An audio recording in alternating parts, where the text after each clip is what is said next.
आज हम एक ऐसे आइडिया में गोता लगाने वाले हैं जो शायद हमेशा के लिए सोचने का नजरिया बदल दे। क्या हो अगर हमारी ये पूरी दुनिया, हमारा पूरा वजूद सच में बस एक कंप्यूटर प्रोग्राम हो? चलिए आज बात करते हैं सिमुलेशन हाइपोथेसिस की। ये सवाल सुनने में किसी साइंस फिक्शन फिल्म जैसा लगता है ना, लेकिन क्या हो अगर ये सच हो? क्या हम सब वाकई एक कंप्यूटर के अंदर जी रहे हैं? हमारी पूरी दुनिया, हमारा पूरा अस्तित्व कहीं किसी और का बनाया हुआ एक बहुत ही एडवांस्ड वीडियो गेम तो नहीं? जरा सोच कर देखिए, वो कुर्सी जिस पर हम बैठे हैं, वो खाना जो पिछली रात खाया था, अरे फोन में पड़े वो अनदेखे मैसेज भी। क्या हो अगर ये कुछ भी असली न हो? क्या हो अगर ये सब कुछ किसी दूसरे ग्रह के किसी टीनेजर के गेमिंग पीसी में चल रहे हाई डेफिनिशन पिक्सेल्स हों? चलिए इस मामले की तह तक जाते हैं। ये कोई नया साईफाई आइडिया बिल्कुल नहीं है। हजारों सालों से इंसान अपनी असलियत पर शक करता आया है। आइए देखते हैं कि ये शक वक्त के साथ कैसे बदला है। देखिए, ये शक कोई नया नहीं है। प्राचीन भारत में इसे माया कहते थे। मतलब ये दुनिया एक महान भ्रम है, एक तरह का आध्यात्मिक डीएलसी समझिए। फिर आए प्राचीन ग्रीस के फिलोसोफर प्लेटो, जिन्होंने अपनी गुफा की कहानी से समझाया कि कैसे हम शायद सिर्फ परछाइयों को ही सच मानकर जी रहे हैं। 17वीं शताब्दी में देकार्त ने तो यहाँ तक सोच लिया था कि शायद कोई शैतान हमें धोखा दे रहा है। ये सारे आइडियाज हजारों साल से हमारे साथ हैं, लेकिन साल 2003 में इस बहस को एक जबरदस्त मॉडर्न अपडेट मिला।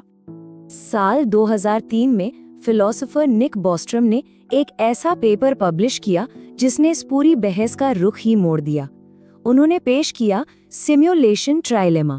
ये एक ऐसा तर्क है जो कहता है कि आगे बताई जाने वाली इन 3 दिमाग चकरा देने वाली बातों में से किसी एक का सच होना तो लगभग तय है। तो ये बॉस्ट्रम का ट्राइलेमा है क्या?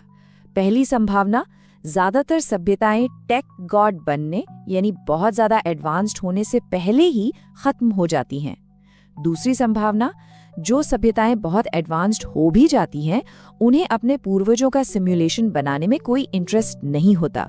लेकिन अगर ये दोनों बातें गलत हैं, तो बचती है तीसरी और सबसे चौंकाने वाली संभावना कि एडवांस्ड सभ्यताएं अरबों खरबों सिमुलेशन बनाती हैं। और अगर अरबों नकली दुनिया है और सिर्फ एक असली दुनिया, तो मैथ्स के हिसाब से इस बात के चांस कहीं ज्यादा हैं कि हम उन अरबों में से एक हैं, ना कि उस अकेली असली दुनिया में। अब मन में ये सवाल जरूर आ रहा होगा कि आखिर स्मार्ट लोग इस पर इतनी गंभीरता से विचार क्यों कर रहे हैं? ये सिर्फ एक थ्योरी नहीं है, इसके पीछे कुछ मजेदार वैज्ञानिक ऑब्जर्वेशंस भी हैं। चलिए देखते हैं कि मैट्रिक्स के पक्ष में क्या सबूत हैं।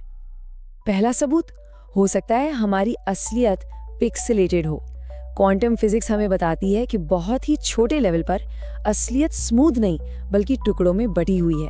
एक चीज होती है प्लैंक लेंथ, जो शायद हमारे ब्रह्मांड का सबसे छोटा पिक्सेल है। मतलब इससे छोटा कुछ हो ही नहीं सकता। और सबसे अजीब बात, क्वांटम पार्टिकल्स तब तक मौजूद नहीं होते जब तक हम उन्हें देखते नहीं। जैसे ही हम देखते हैं वो असली हो जाते हैं। ये तो बिल्कुल वैसा ही हुआ जैसे किसी वीडियो गेम में ग्राफिक्स तभी लोड होते हैं जब प्लेयर उनकी तरफ देखता है। एकदम माइनक्राफ्ट वाला लॉजिक। दूसरा सबूत, क्या हमारा ब्रह्मांड किसी कोड पर चल रहा है? सोचिए, फिजिक्स के सारे नियम, ग्रेविटी से लेकर इलेक्ट्रोमैग्नेटिज्म तक, सब मैथ्स के फॉर्मूला पर चलते हैं। ये नियम ही तो यूनिवर्स का सोर्स कोड है। प्रकाश की गति एक यूनिवर्सल स्पीड लिमिट की तरह काम करती है। शायद ये हमारे सिमुलेशन की प्रोसेसिंग की लिमिट हो। और हमारे ब्रह्मांड के जो नियम कानून हैं, वो जिंदगी के लिए इतने परफेक्ट तरीके से सेट हैं, मानो किसी ने गेम के डिफिकल्टी सेटिंग को बिल्कुल सही पर सेट कर दिया हो ताकि हम यहाँ मौजूद रह सकें। और ये सिर्फ कोई किताबी बातें नहीं हैं, कुछ बहुत ही स्मार्ट लोग इसे सीरियसली लेते हैं। एलन मस्क का तो यहाँ तक कहना है कि इस बात की संभावना अरबों में सिर्फ एक है कि हम बेस रियलिटी यानी असली दुनिया में जी रहे हैं। इन्हीं तर्कों के आधार पर एस्ट्रोफिजिसिस्ट नील डिग्रास टाइसन भी मानते हैं कि इसके चांस 50-50 हो सकते हैं। और अब बात और भी अजीब होने वाली है। फिजिसिस्ट जेम्स गेट्स ने तो स्ट्रिंग थ्योरी के मुश्किल समीकरणों के अंदर कुछ ऐसा खोजने का दावा किया है जो बिल्कुल किसी ब्राउजर में इस्तेमाल होने वाले एरर करेक्टिंग कोड जैसा है। ये वो कोड है जो डेटा को ठीक रखता है। मतलब हो सकता है कि हमारे ब्रह्मांड के धागों में ही अपना एंटीवायरस सॉफ्टवेयर छिपा हो। लेकिन चलिए अब सिक्के का दूसरा पहलू भी देखते हैं। हर कोई इस थ्योरी से सहमत नहीं है। बहुत से लोगों का मानना है कि ये विज्ञान से ज्यादा एक मजेदार कहानी है। तो अब देखते हैं सिमुलेशन के खिलाफ क्या तर्क दिए जाते हैं। तो सिमुलेशन थ्योरी के खिलाफ सबसे बड़ा तर्क क्या है? एक सदियों पुराना सिद्धांत है जिसे ओकम्स रेजर कहते हैं। ये कहता है कि आमतौर पर सबसे आसान जवाब ही सही होता है। तो हमारे पास दो ऑप्शन हैं। पहला कि असलियत बस असली है, या दूसरा कि हम किसी अनजान सभ्यता के बनाए हुए एक बहुत ही कॉम्प्लेक्स सिमुलेशन के अंदर जी रहे हैं। ओकम्स रेजर के हिसाब से पहला जवाब कहीं ज्यादा सीधा और सरल लगता है। इसके अलावा कुछ सीधी सादी दिक्कतें भी हैं। पहली, आज तक हमें इसका कोई भी पक्का सबूत नहीं मिला है, न कोई सोर्स कोड, न सिस्टम में कोई गड़बड़ या ग्लिच। दूसरी, सिर्फ एक इंसान के दिमाग को सिमुलेट करने के लिए जितनी कंप्यूटिंग पावर चाहिए वो हमारे लिए कल्पना से भी परे है। 8 अरब लोगों की तो बात ही छोड़ दीजिए। और आखिर में सबसे बड़ा लॉजिकल सिरदर्द, अगर हमें किसी ने बनाया तो उन बनाने वालों को किसने बनाया? ये तो सिमुलेशन के अंदर सिमुलेशन की एक कभी ना खत्म होने वाली कहानी बन जाती है। जैसा कि फिजिसिस्ट सबीने हॉसनफेल्डर कहती हैं, ये तो विज्ञान भी नहीं है क्योंकि आप इसे टेस्ट नहीं कर सकते। और ये साइंस का एक बेसिक रूल है। एक अच्छी साइंटिफिक थियरी को गलत साबित करने का कोई ना कोई तरीका होना चाहिए। अगर किसी थियरी को गलत साबित करना ही नामुमकिन हो तो वो विज्ञान के दायरे से निकलकर यकीन और भरोसे के दायरे में चली जाती है। लेकिन चलिए एक पल के लिए मान लेते हैं कि ये सच है। अगर हम वाकई एक सिमुलेशन में हैं, तो इसके नतीजे क्या होंगे? अब हम इस विश्लेषण के सबसे दिमाग घुमा देने वाले हिस्से में आ गए हैं। अगर ये सच है तो क्या हमारी आजादी, हमारी मर्जी सब एक धोखा है? हमारे फैसले, हमारे चुनाव, हो सकता है ये सब पहले से ही कोड में लिखे गए हों, हम बस चलते फिरते कोड की लाइनें हों। तो क्या हमारे प्रोग्रामर ही हमारे भगवान हैं, जिन्हें हम चमत्कार कहते हैं, वो शायद सिस्टम में किए गए हॉट फिक्स पैच हों, और धर्म हो सकता है वो एक यूजर मैनुअल हो। और मौत का क्या? शायद मौत का मतलब सिर्फ लॉग ऑफ करना है।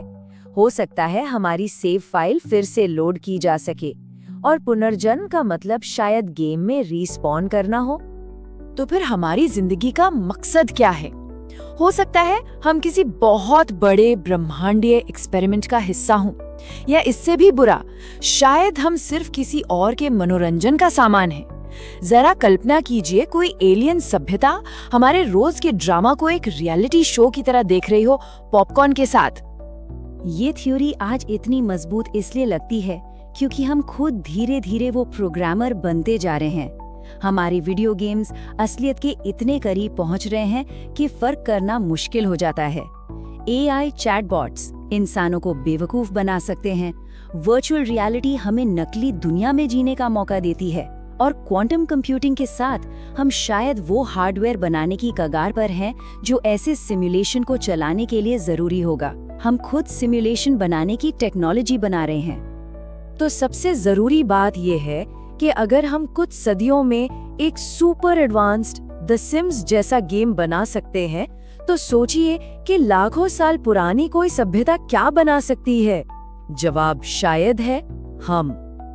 तो आखिर में सिमुलेशन थियरी विज्ञान, फिलॉसफी और देर रात के गहरे ख्यालों का एक दिलचस्प मिक्सचर है।